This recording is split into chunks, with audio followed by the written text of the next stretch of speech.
वह एक खूबसूरत लड़की थी और कबीर का दिल उसके लिए बहुत ही बेचैन रहता था। जैसे ही वह अपनी कार से अपने बड़े से मेंशन के बाहर रुका और मेंशन में पहुंचा, जैसे ही वहां हॉल में गया, सबसे पहले उसकी नजर अपनी माँ नैना जी पर पड़ा, जो हॉल में खड़ी सर्वेंट से रात के खाने को समझा रही थी। लेकिन जैसे ही वह कबीर को देखी तो हैरान रह गई।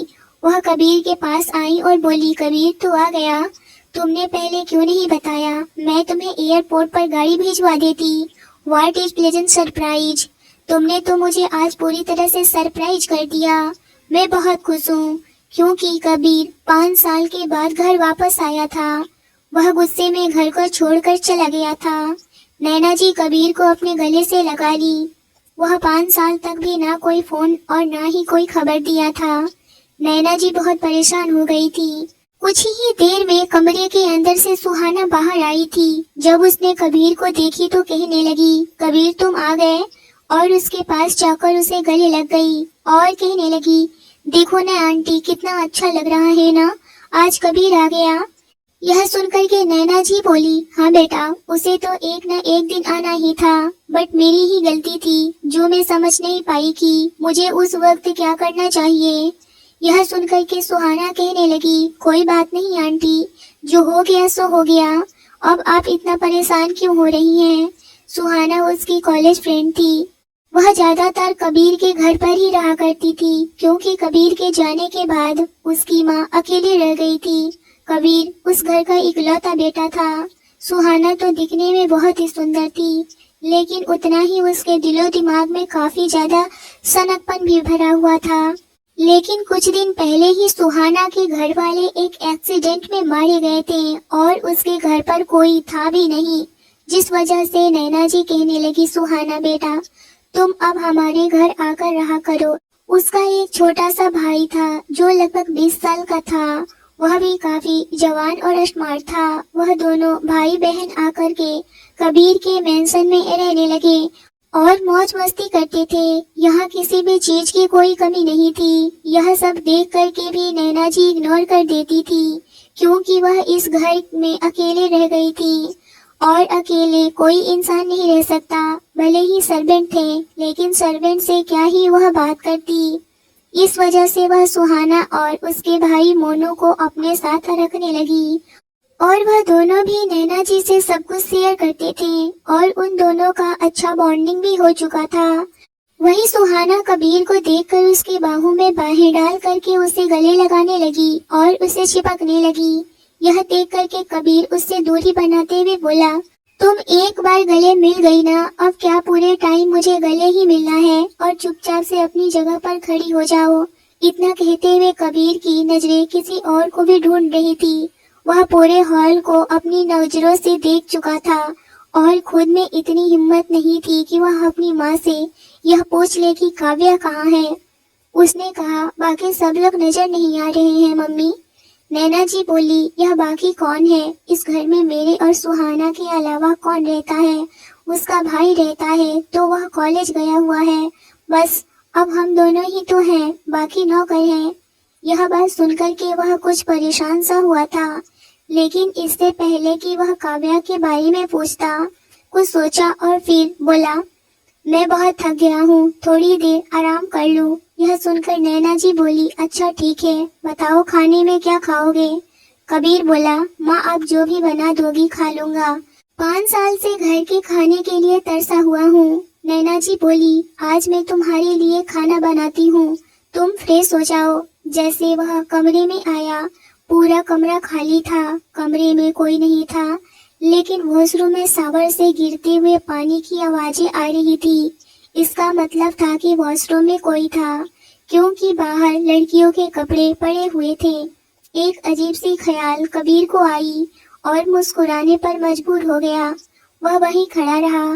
कुछ देर के बाद ही शावर बंद हुआ और वॉशरूम का दरवाजा खुला, लेकिन सामने काव्या को एक बाथरूम में देखकर वह आंखें झपकाना भी भूल चुका था और काव्या के तो जैसे होश ही उड़ गए थे। उसने बाथरूम कुछ यूं बांध रखा था कि उसके एक कंधे खुले हुए थे और घुटनों से नीचे उसकी टांगें दिखाई दे रही थी। लेकिन सामने कबीर को देखकर उसके हाथ से बाथरूम छूट गया, क्योंकि वह तो जानती ही थी कि वह अकेले कमरे में है और अभी कोई भी उसके कमरे में नहीं आ सकता। इस वजह से वह निश्चिंत होकर के बाथरूम से जैसे तैसे आ गई थी। उसे क्या पता था कि पहले से कबीर उसके कमरे में उसका इंतजार कर रहा है। काव्या को अपनी आंखों पर यकीन नहीं आ रहा था और उसने यह भी समझ नहीं आ रहा था कि इस सिचुएशन को कैसे संभाले। कबीर काव्या की सफेद रंगत और उसके इस ओपन बॉडी को देखकर पागल सा होने लगा था। वह एक एक कदम बढ़ा करके उसके करीब आया, लेकिन काव्या बुरी तरह से घबरा गई थी। वह कहने लगी, आप यहाँ? कबीर ने कहा, क्यों, क्या हुआ? वह बोली, आप ऐसे ऐसे कैसे मेरे कमरे में आ सकती हैं? कबीर बोला, दरवाजा खोल करके आया हूँ, यह मेरा ही कमरा है, मैं अपने कमरे में क्यों नहीं आ सकता? वह बड़ी मुश्किल से अपना बाथरूम संभालते हुए बोली थी, प्लीज आप बाहर जाइए, मुझे कपड़े बदलने हैं। कबीर कहने लगा, तो मेरे सामने बदल लो, मैं थक करके आया हूँ, मेरा बाहर जाने का कोई इरादा नहीं है, वैसे भी तुम मेरी बीबी हो। यह सुनकर के काव्या को जैसे आग लग गई थी, उसका घाव ताजा हो गया था। काव्या बोली, प्लीज बाहर जाइए, लेकिन कबीर का मूड नहीं था। काव्या ने एक हाथ से अपना बाथरोब पकड़ रखी थी और जैसे ही दूसरे हाथ से बेड से अपने कपड़े उठाने लगी तो कबीर ने उसकी कलाई पकड़ लिया और कबीर का दूसरा हाथ उसके बाथरोब पर था। काव्या की जान गले में आ गई थी। वह कहने लगी, कबीर प्लीज, यह आप क्या कर रहे हैं? कबीर ने कहा, अपनी बीवी से प्यार जताने की कोशिश कर रहा हूँ, जो इस वक्त ही काफी कयामत ढा रही है। मुझे नहीं पता कि आते के साथ तुम मुझे पागल कर दोगी। वह घबराई हुई बोली, आप शायद भूल गए हैं कि आप मुझे किस हाल में छोड़ कर गए थे। काव्या की आंखों में आंसू आ गए और फिर एक सिसकी निकल गई थी। कबीर ने उसका हाथ छोड़ दिया और वह अपने कपड़े उठाकर वॉशरूम में चली गई। कबीर ने गहरी सांस लिया और अपने किए पर अफसोस भी होने लगा था उसको, लेकिन उस वक्त हालात ही कुछ ऐसे थे कि उसे यह सब कुछ करना पड़ा। कुछ देर बाद जब काव्या वॉशरूम से बाहर आई तो उसने अपने आंखें नीचे रखी हुई थी। कबीर ने सोच लिया था कि इस बार वह उसकी सारी शिकायतें दूर कर देगा। वह उसे इतना प्यार देगा कि 5 साल की सारी कड़वाहट उसके दिल से निकल जाएगी। वॉशरूम से बाहर आते ही वह सीधे कमरे से बाहर चली गई। वही कबीर थकान की वजह से वह वॉशरूम में शावर लेने चला गया, कपड़े चेंज किया और कुछ देर के लिए सो गया। रात को वह डिनर पर ही बाहर आया। उसने देखा कि टेबल पर अलग अलग तरह के डिशेस भरे हुए थे और मोनू और सुहाना अभी आ चुके थे। कबीर बोला, माँ मुझे जल्दी से खाना सर्व कर दीजिए, मुझे बहुत जोरों की भूख लगी है। नैना जी बोली, ठीक है, मैं अभी तो खाना लगा देती हूँ। वहीं काव्या ने अपने प्लेट में थोड़ी सी बिरयानी ली और चुपचाप से खाने लगी। वहीं नैना जी भी कबीर को उसके प्लेट में खाने दे दी। कबीर खाते हुए काव्या को देख रहा था, मगर उसे कुछ अलग सा लग रहा था।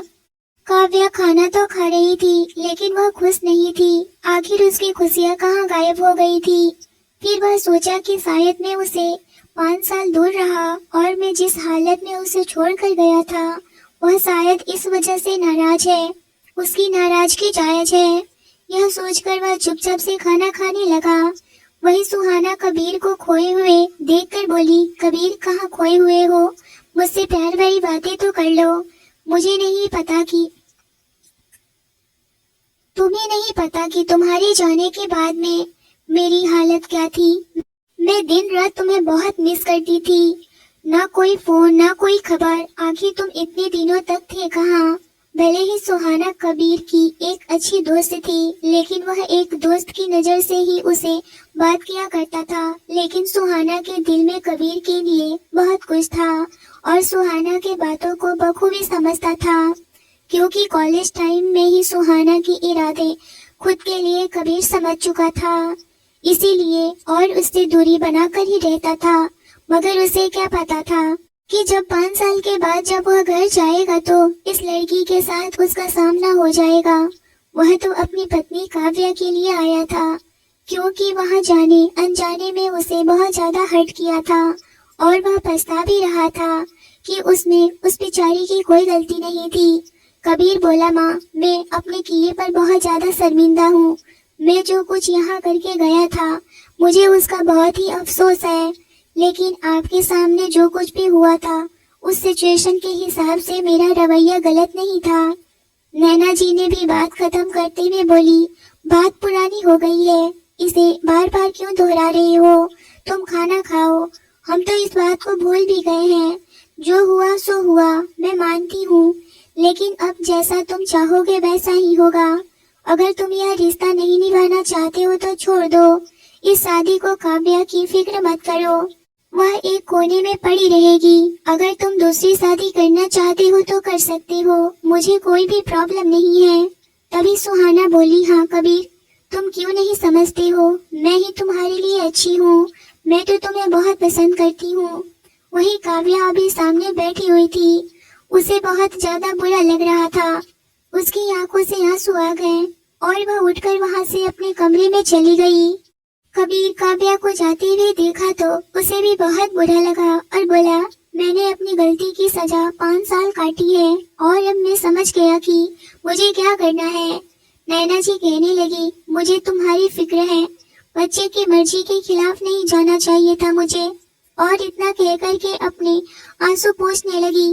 कबीर और भी ज्यादा शर्मिंदा हुआ। वह कहने लगा, माँ, ऐसी कोई बात नहीं है, बस मैं थोड़ा इमोशनल हो गया था, लेकिन अब मैं इस रिश्ते को अपना लिया है। यह सुनकर के नैना जी के माथे पर बल पड़ गए।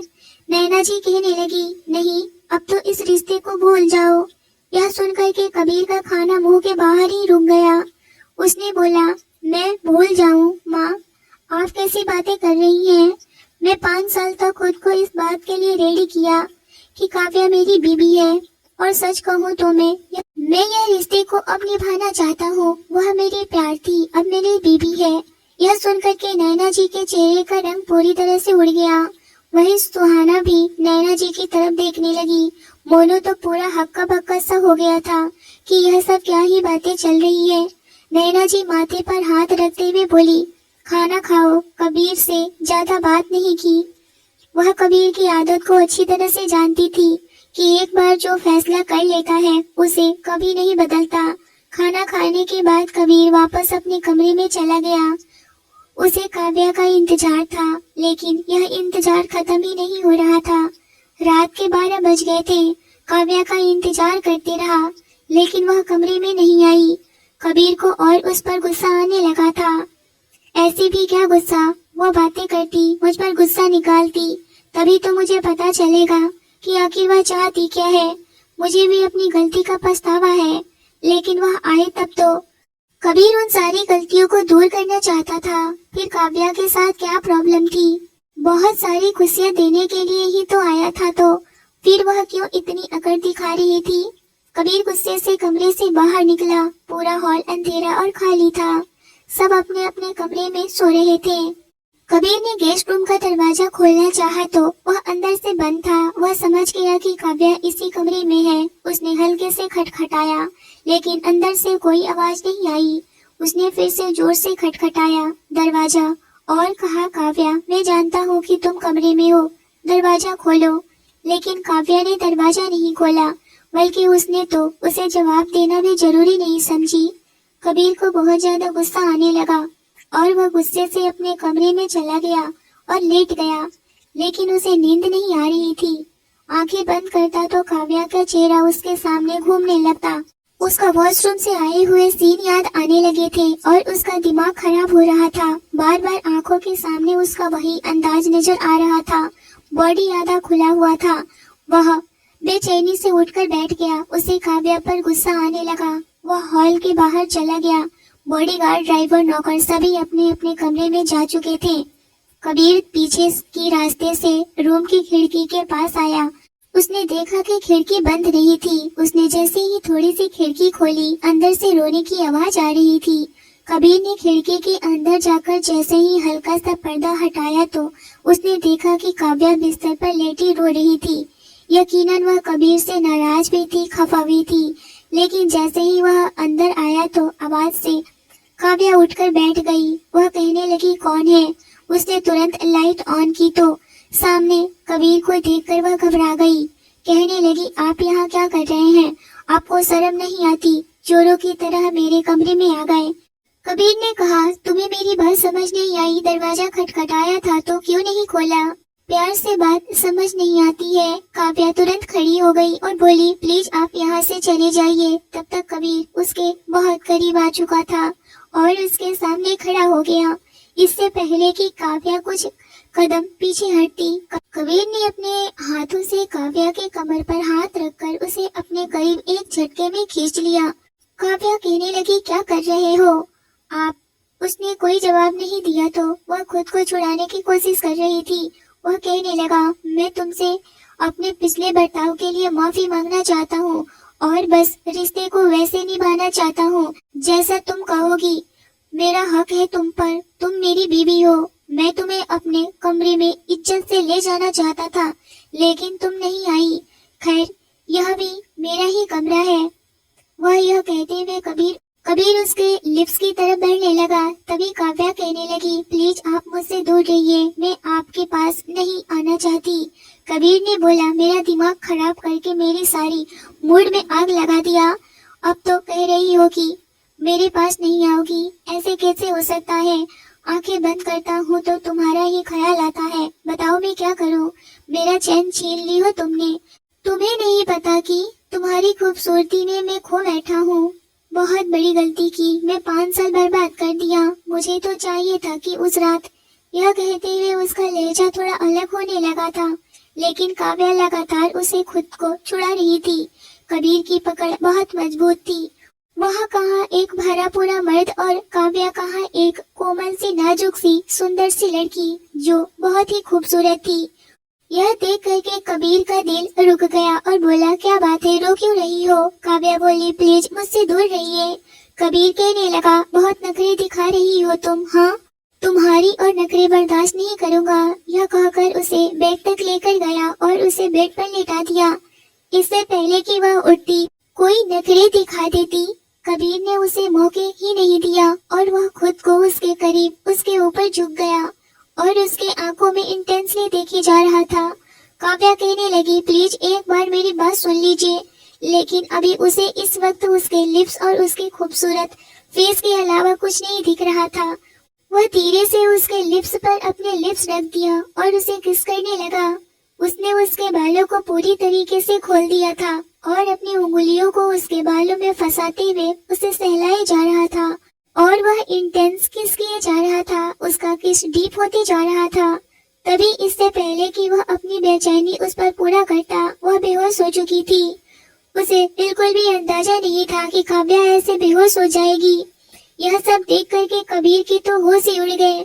वह उसे पकड़कर हिलाने लगा, बोला, भगवान के लिए उठो, तुम्हें क्या हुआ है? मैंने तो तुम्हारे साथ अभी ऐसा वैसा कुछ किया भी नहीं। अभी तो तुम बिल्कुल ठीक थी। लेकिन काव्या को होश नहीं आ रहा था। कबीर इतना परेशान था कि उसे अपनी गोद में उठाया और हॉल से होते हुए चुपचाप से बाहर लेकर गया। उसने अपने कार के पीछे वाले सीट पर लेटा दिया और मेन गेट खोल करके वह निकल गया। वह तेज ड्राइव करते हुए उसने पास के हॉस्पिटल में लेकर गया। उसने लेडी डॉक्टर से बोला, पता नहीं मेरी बीबी को क्या हो गया है, बेहोश हो गई है। वह लेडी डॉक्टर ने उसे अजीब नजरों से देखी और बोली, आप इन्हें लिटा दीजिए। उसने इतना सुनकर काव्या को लिटाया और उसे वार्ड से बाहर आ गया। कुछ देर के बाद नर्स कहने लगी, आपकी बीबी को होश आ गया है। यह सुनकर कबीर की सांसें थोड़ी कंट्रोल में हुई। उसने बोला, क्या मैं अपनी बीवी से मिल सकता हूँ? वह बोली, जी हाँ जरूर, और वैसे भी आपको डॉक्टर भी बुला रही है, आपसे बात करना चाहती है। कबीर जैसे ही अंदर दाखिल हुआ तो काव्या होश में थी, लेकिन उसकी आंखों से आंसू भर करके तकियों को भिगोए जा रहे थे। वह सिसक सिसक कर रो रही थी। सामने डॉक्टर बैठी थी। जो वह डॉक्टर ने कबीर से बोली, वह उसके होश उड़ाने के लिए काफी था। डॉक्टर ने कहा, आपको जरा भी शर्म नहीं आती? अपनी पत्नी पर जिस कदर क्रूरता दिखाई है। आपकी बीवी के अंदर जख्म हो चुके हैं और वह जगह ऐसे है कि उन्हें ठीक होने में बहुत वक्त लगेगा।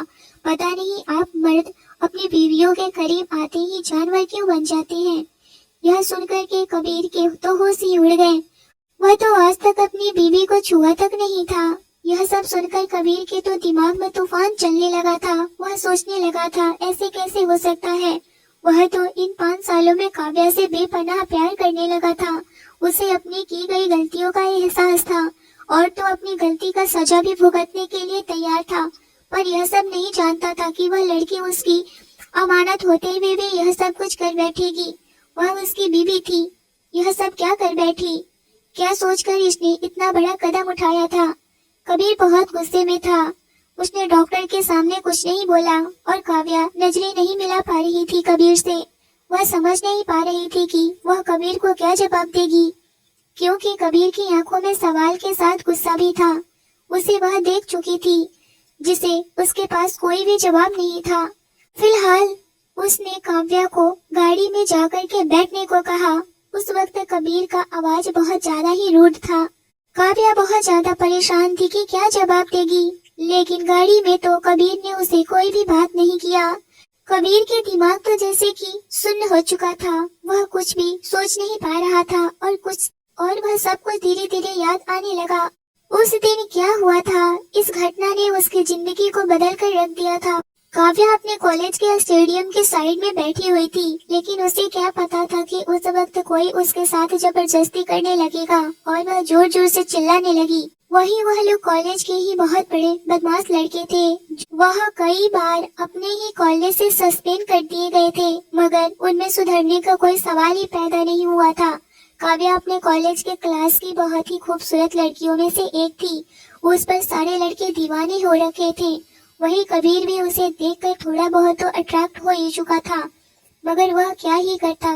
काव्या कभी भी किसी से बात नहीं करती थी, खास करके लड़कों से वह दूरियां बना कर ही रखती थी, क्योंकि उसके घर वाले बहुत ज्यादा ही सख्ती रखते थे और कहते थे कि अगर किसी भी लड़के के संपर्क में तुम आ गई तो हम तुम्हें जीने नहीं देंगे।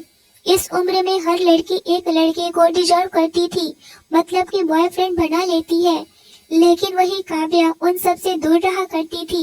यहाँ तक कि जो लड़कियाँ अपने बॉयफ्रेंड के साथ में घूमा करती थी, उन लड़कियों से भी काव्या बात तक नहीं करती थी। और अचानक से ही स्टेडियम में उसके साथ वह बदतमीजी करना कबीर ने देख लिया और उन बदमाशों को बहुत पीटा। वहाँ पर बहुत सारे स्टूडेंट और लेक्चरर भी मौजूद हो गए थे। काव्या समझ नहीं पा रही थी कि वह क्या करे। वहाँ सबके सामने वह झिझक रही थी। काव्या को सारे लेक्चरर जानते थे कि काव्या वैसी लड़की नहीं है। वही सारे स्टूडेंट भी काव्या के बारे में अच्छे से जानते थे। बदतमीजी करने वाले लड़कों ने काव्या पर इल्जाम लगाने लगे कि यही लड़की हमारे साथ गलत करने के लिए बोल रही थी, हमें उकसा रही थी। कॉलेज के प्रिंसिपल आए और उन बदमाशों को हमेशा के लिए कॉलेज से सस्पेंड कर दिए और कहीं भी एडमिशन न हो पाए, ऐसा उन्होंने नोटिस जारी करवा दिया, जिससे कि उन बदमाशों को एक सबक मिले। वह कभी सुधरने वाले नहीं थे। काव्या जब यह सब सुनी तो वह भी बहुत खुश हुई, क्योंकि कबीर ने उसकी हिफाजत की थी और वह कबीर से थोड़ी बहुत बातें करने लगी थी।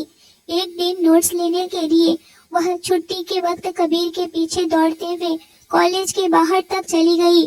कबीर जैसे ही रुका, काव्या पीछे से बोली, कबीर मुझे तुम्हारा नोट्स चाहिए, क्योंकि मैं 2 दिन से कॉलेज नहीं आई थी और बाकी मुझे किसी ने भी हेल्प नहीं की।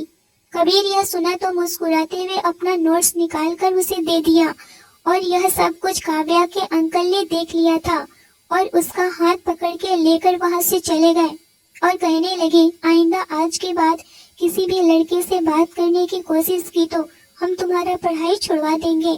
काव्या यह नहीं चाहती थी। अगले दिन वह कॉलेज में गई तो वह कबीर का नोट्स उसे दे दी और बोली, कबीर अब हम एक दूसरे से बात नहीं कर सकते। कबीर कहने लगा, ऐसा क्यों? तो काव्या ने सब कुछ बता दी उसे। यह सुनकर के कबीर बोला, ऐसा कैसे हो सकता है? मैं तुमसे प्यार करने लगा हूँ। अगर तुम चाहो तो मैं तुम्हारे घर वालों के सामने बात भी कर सकता हूँ। डरने की कोई जरूरत नहीं है। मैं अभी अपने गोल को अचीव करना चाहता हूँ। वह बातें फिर से कॉलेज के बाहर ही आकर कर रहे थे, जो हर रोज उसके अंकल काव्या को लेने आते थे कॉलेज, और फिर से देख लिया और कबीर के सामने ही काव्या को एक थप्पड़ लगा दिए और कहने लगे, तुम्हारी इतनी हिम्मत की मना करने के बावजूद भी तुमने ऐसा किया। अब हम तुम दोनों की शादी ही करवा देते हैं। और इतना सब कुछ कहते हुए कबीर और काव्या दोनों को लेकर वह अपने घर चले गए और कबीर के साथ जबरदस्ती उन्होंने काव्या की शादी करवा दी। कबीर भी बहुत ज्यादा गुस्से में था क्योंकि वह काव्या से शादी करता बट अपने गोल को अचीव करने के बाद, लेकिन इतनी जल्दी शादी नहीं। मगर यहाँ तो सब कुछ उल्टा पुल्टा ही हो गया था। वही काव्या को छोड़कर वहाँ से अमेरिका चला गया। वहीं जब नैना जी को यह बात पता चली कि कबीर किसी लड़की से शादी कर चुका है तो वह भी बहुत ज्यादा गुस्सा होने लगी। काव्या के घर वाले बहुत ही अमीर थे, इस शहर में उनका एक नाम था। यह सब जानकर नैना जी काव्या को अपने घर में रख ली, वरना वह अच्छे से जानती थी कि उनके साथ क्या हो सकता था और उनके बेटे के साथ भी। यही बातें याद करते हुए कबीर को बहुत ज्यादा बुरा लग रहा था। काव्या को इस तरह से अकेले नहीं छोड़कर जाना चाहिए था क्योंकि वह तो काव्या से बहुत ज्यादा प्यार करता था और अपने प्यार को यूं गुस्से में छोड़कर जाना कहाँ से सही था। नैना जी भी काव्या पर बहुत ज्यादा गुस्सा करती थी क्योंकि नैना जी समझती थी कि काव्या की वजह से ही मेरा बेटा यहाँ से चला गया, लेकिन उन्हें क्या पता कि उनका बेटा काव्या से कितना ही प्यार करता है। अगर वह इस तरह से उससे प्यार का इजहार नहीं करता तो आज काव्या अपने घर होती और इतनी परेशान भी नहीं होती। वही काव्या रात भर सिसकियों से गुजरी। जब कमरे में हलचल की आवाज से उसकी आंखें खुली तो उसने देखा कि कमरे में उसका पति ही नहीं है। वह नहीं जानती थी कि कबीर उसके साथ ऐसा भी कर सकता है। वह कबीर को कितना अच्छा समझती थी, लेकिन आज वह उसे छोड़कर जा चुका था। उसे बिल्कुल भी अंदाजा नहीं था और वह भी उसको सुहाग रात के दिन कोई पति अपनी पत्नी को छोड़ करके ऐसे जाता है क्या। इन 5 सालों में उसका गुस्सा खत्म हो चुका था। वहाँ पर कॉन्ट्रैक्ट साइन हो चुका था। 5 सालों का काम शुरू हो चुका था कबीर का, बल्कि काव्या का मनमोहक रूप अब उसको सताने लगा था। अपनी गलती का प्रायश्चित करना चाहता था, मगर यहाँ तो कुछ और ही हो गया जो कि वह कबीर सोचा भी नहीं था कि वह जिससे प्यार किया था उसके साथ इतना बड़ा धोखा करेगी। उसकी बीवी होते हुए भी वह यह सब करेगी। उससे यह सब किया कैसे? 5 साल भी उस लड़की से अपने ससुराल संभाला नहीं गया और उसने अपने आप को किसी गैर मर्द के हवाले कर दिया, वह भी मेरी बीवी होते हुए। यह बातें कबीर को अंदर ही अंदर तोड़े जा रही थी। वह गुस्से में कमरे में दाखिल हुआ पर एक नजर काव्या पर डाला जो घुटनों पर सर रखकर फूट फूट कर रो रही थी। काव्या का रोना कबीर को थोड़ा बहुत समझ आ रहा था, लेकिन अब उसके रोने से उसे बहुत गुस्सा आ रहा था। वह गुस्से में आगे बढ़ा और अगले ही पल उसका हाथ पकड़कर कहने लगा, यह सब क्या है बताओ मुझे। तुम्हारी जवानी इतनी बेकरार थी कि भूल गई कि तुम शादीशुदा हो। यह सुनकर के घबरा कर बोली, मैंने कुछ नहीं किया, मुझे तो पता नहीं कि मेरे साथ यह सब किसने किया। मुझे छोड़िए, आपको कोई हक नहीं है मुझसे इस तरह से सवाल पूछने का। मेरी इन हालत के जिम्मेदार सिर्फ आप हैं। कबीर ने उसके हाथों को पकड़ा और अपने करीब किया और बोला, चुप रहो। मैं तो सुना था कि तुम अच्छे घराने की लड़की हो, मासूम हो, क्योंकि कॉलेज में तो तुम बहुत ही मासूम थी। मुझे नहीं पता था कि तुम इतनी चालाक हो जाओगी। मेरे दिल में तुम्हारे लिए ऐसी फीलिंग्स थी। मैं तुम्हें याद करके खुद को बेचैन महसूस करता था।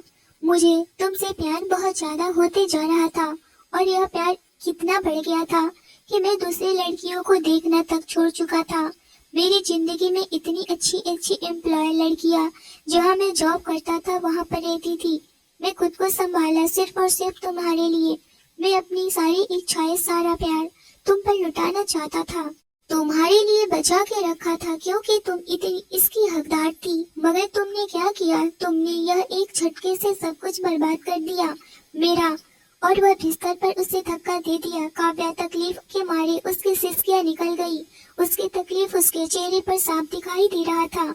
डॉक्टर ने जो बातें कही थी कबीर के दिमाग में घूम रहा था। कबीर दरवाजा बंद करना भूल गया था। काव्या की रोने की हल्की आवाज आई तो नैना जी भी वहां आ गई।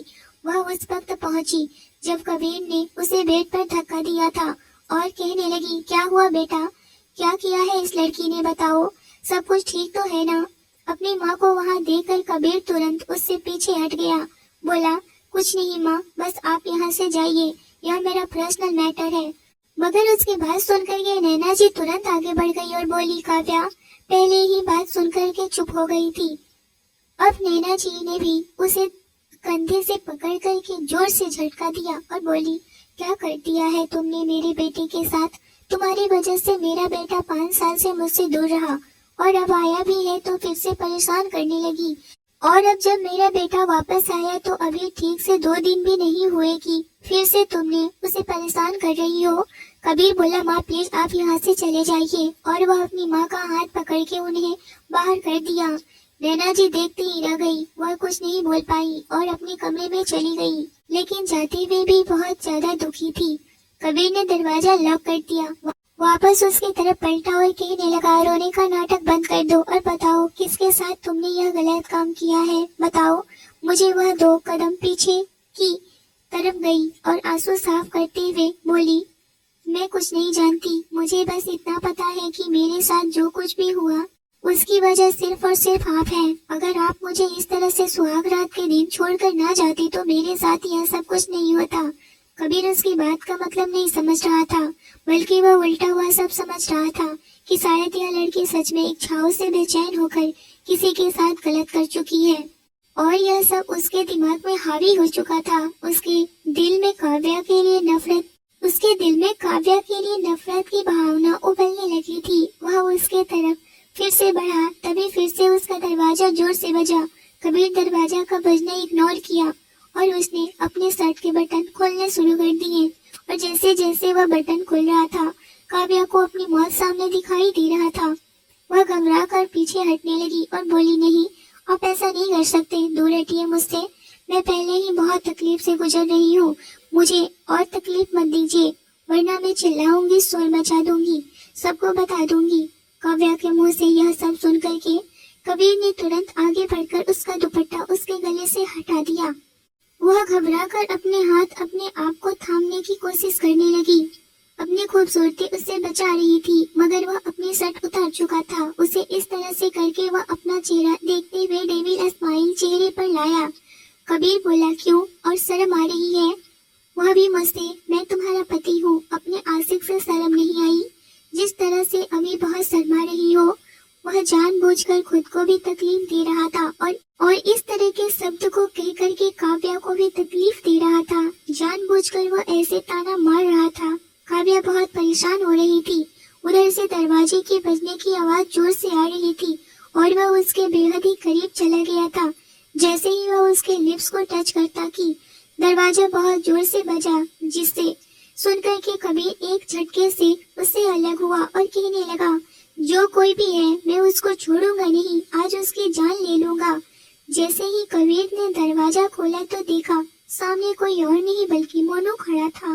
मोनू को देख करके कबीर के माथे पर बल पड़ गए थे और वह गहरी नजरों से उसे देखा और बोला, तुम यहाँ क्या करने आए हो? अभी वह कुछ बोलता कि तभी मोनू कमरे में दाखिल हो गया। अगले ही पल वह एक नजर काव्या पर डाला जो अपने हाथ मुंह पर डाले रोए जा रही थी। कबीर को गुस्से से देख करके वह बोला, यह सब तुम्हें पता नहीं कि यह एक औरत है और इतनी प्यारी औरत के साथ इस तरह का बर्ताव कैसे कर सकते हो? तुम्हें शर्म नहीं आती है? तुमको तो शर्म आनी चाहिए। इतनी प्यारी गुड़िया जैसे सॉफ्ट बीबी के साथ। अभी वह आगे कुछ बोलता कि तभी कबीर कहने लगा, तुम कौन होते हो मियाँ बीबी के बीच में आने वाले? क्या तुम्हें इतना भी सेंस नहीं कि इतनी रात को पति पत्नी के कमरे में नहीं आनी चाहिए? इतना बोलते हुए कबीर उसका हाथ कस के पकड़ लिया और बोला, बाहर जाओ, यह हमारा पर्सनल मैटर है, हमारे बीच में क्यों आ रहे हो? यह सब सुन करके मोनू कहने लगा, यह आपका पर्सनल मैटर है, तुम जो कुछ भी सोच रहे हो ऐसा कुछ नहीं है और जो तुम आज करने वाले हो यह सब कुछ मैं कर चुका हूँ और तुम पति जरूर हो लेकिन उसके बॉडी पर हक मेरा है, तुम दूर ही रहो। और इतना कहकर काव्या का हाथ पकड़कर उसे लेकर जाने लगा। एक पल के लिए यह बात सुनकर काव्या भी हैरान हो गई और वह अपने हाथों को फिर से हटाकर मोनू को देखने लगी। कबीर तो सच में समझ नहीं पा रहा था कि यह मोनू क्या कह रहा है। वह उसका हाथ पकड़ा और बोला, तुम क्या कहना चाहते हो, जरा साफ साफ समझाओगे मुझे? मोनू बोला, समझाना क्या है इसमें, भले ही यह तुम्हारी पत्नी होगी, लेकिन मैं काव्या से मोहब्बत करने लगा हूँ। मैं जब से इस घर में आया हूँ, तब से लेकर आज तक मैं काव्या के लिए पल पल तड़पा हूँ। काव्या इतनी सुंदर है कि मैं फिसल गया, मुझे कंट्रोल नहीं हुआ। काव्या मेरी है और मैं तो इसे जूस में नशे की गोली मिलाकर मैं अपना कब का बना चुका हूँ। वह सिर्फ मेरी है, पर काव्या को यह सब नहीं पता था, क्योंकि मैं इसे अभी तक बताया ही नहीं था। मैं तो इसको सोने के बाद यह सब, और मैं उससे शादी करूंगा तो जल्द से जल्द काव्या को डिवोर्स दे दो, ताकि मैं इसे शादी कर सकूं। यह सब सुनकर काव्या हैरान हो गई, जैसे उसके पैरों तले से जमीन ही निकल गई हो। वही हाल कबीर का भी था। वह कभी सोचा ही नहीं था कि जिस इंसान को वह घर में पनाह देगा, वही इंसान उसकी जिंदगी बर्बाद कर देगा। काव्या उसके हाथ छुड़ाई और मोनू के गाल पर थप्पड़ जड़ दी और कहने लगी, कुत्ते, इतने गिर जाएगा, मुझे बिल्कुल भी अंदाजा नहीं था। तुम इतना हद तक गिर जाओगे, मैं कभी सोची भी नहीं थी। वही तो मैं सोच रही थी कि आखिर वह सब कुछ मेरे साथ कौन करता है, जो मुझे इतनी तकलीफ झेलनी पड़ी। और आज मेरा पति मुझसे मेरा प्यार छीन चुका है, वह भी सिर्फ तुम्हारी वजह से। निकल जाओ मेरी जिंदगी से, मैं मर जाऊंगी, लेकिन तुम जैसे इंसान के साथ कभी नहीं। और वह यह सारी बातें काव्या चिल्ला चिल्ला कर बोल रही थी। वही सुहाना और नैना जी भी वहाँ पर आ गई और वह सारी बातें सुन चुकी थी। कबीर वह सब सुनकर फौरन से पुलिस को कॉल किया और मोनू पुलिस का नाम सुनकर थर थर कांपने लगा और कहने लगा, प्लीज कबीर, ऐसा मत करो, मुझे पुलिस के हवाले मत करो। मैं काव्या से बहुत प्यार करता हूँ। काव्या मेरी जिंदगी है, मैं इसके बिना नहीं रह सकता। पुलिस आई और मोनू को लेकर वहाँ से चली गई। काव्या के साथ जो कुछ भी हुआ था, घर के सभी लोग जानते थे, सिवाय कबीर के। यहाँ तक कि उसकी माँ नैना जी भी जानती थी काव्या के साथ कुछ गलत हुआ है, लेकिन इस पर वह चुप थी। वह तो उल्टा काव्या पर इल्जाम लगा रही थी। काव्या ने ही कहीं मुंह काला किया होगा और इसी वजह से वह कबीर को उससे दूर रहने के लिए बोल रही थी। कबीर अपनी माँ पर भी बहुत ज्यादा गुस्सा था। क्यों बिना जाने समझे सुहाना और उसके भाई को अपने घर पर रखने के लिए तैयार हो गई, जबकि उन्हें पता था कि उनकी बहू इतनी खूबसूरत है, जवान है, कुछ भी हो सकता है, वह भी तो औरत है, ख्याल रख सकती थी काव्या का। वही कबीर को तो विश्वास ही नहीं हो रहा था कि यह सब कुछ मोनू ने किया है। वह 20 साल का लड़का उसकी पत्नी की जिंदगी बर्बाद कर दिया, लेकिन वह किस मुंह से काव्या के पास जाए और उसने गुनाह का माफी मांगे। अगर वह यहाँ से इस तरह से नहीं जाता तो शायद काव्या के साथ ऐसा नहीं होता।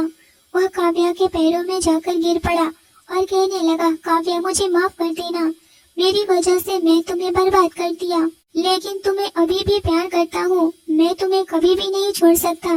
काव्या कहने लगी, आप मुझसे दूर चले जाओ, जहाँ गए थे वहीं, क्योंकि मैं अब आपके लायक नहीं हूँ। यह सुनकर के कबीर उसको अपने गले लगा लिया और कहने लगा, ऐसा नहीं कहो, मैं तो प्यार तुम्हें कल भी करता था और आज भी करता हूँ।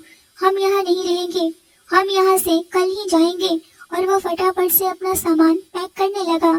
और काव्या खुद से सोची, यह इंसान इतना सब कुछ जानने के बाद भी मुझसे प्यार। वह कबीर के पास गई और कहने लगी, प्यार मत करो मुझे, मैं वो काव्या नहीं रही। अभी वह कुछ कहती कि कबीर ने उसके लिप्स पर अपना लिप्स रखा और एक किस कर दिया और बोला, तुम सिर्फ और सिर्फ मेरी हो। वह एक इंसिडेंट था, बदला नहीं जा सकता, उसे तुम भूल जाओ और मैं उस इंसान को इतना सजा दिलाऊंगा कि वह भूल जाएगा खुद को भी। अब मैं तुम्हें एक पल भी खुद से दूर नहीं रख सकता, तुम मेरी जिंदगी हो। इतना कहकर उसे अपने सीने से लगा लिया। जब अगले दिन जाने लगा तो उसकी माँ कहने लगी, मुझे छोड़कर मत जा, मैं बुढ़ी हो गई हूँ, मुझसे भूल हो गई, मुझे माफ कर दो बेटा। मगर कबीर उनकी एक नहीं सुना और वह अमेरिका चला गया। उसकी माँ रोती ही रह गई, अपने किए पर बहुत पछता रही थी। सुहाना भी अपने भाई की गलती पर रो रही थी, मगर वह अंदर ही अंदर बहुत खुश भी थी। अगर मुझे कबीर नहीं मिला तो क्या हुआ, कबीर की पत्नी के साथ तो सब कुछ बुरा हो गया, लेकिन फिर भी तो कबीर ने उसका नहीं सुना और अपने काव्या को लेकर वहाँ से चला गया। अमेरिका में उसने काव्या को अच्छे से डॉक्टर के पास उसका ट्रीटमेंट करवाया। कुछ ही दिन में काव्या बहुत अच्छी हो गई और धीरे धीरे उन दोनों के बीच जो भी गलत फहमी थी वह दूर हो गई। और वह दोनों खुशहाल और प्यार भरी जिंदगी गुजारने लगे। यह था कबीर और काव्या की स्टोरी, एक काल्पनिक स्टोरी। आपको कैसी लगी मुझे जरूर बताइए। अगर यहाँ तक आए ही हैं तो सब्सक्राइब जरूर कर लें। स्टोरी कैसी लगी मुझे जरूर बताएं। स्टोरी को शेयर करना बिल्कुल न भूलें। स्टोरी अच्छी लगी हो तो लाइक करिए। धन्यवाद।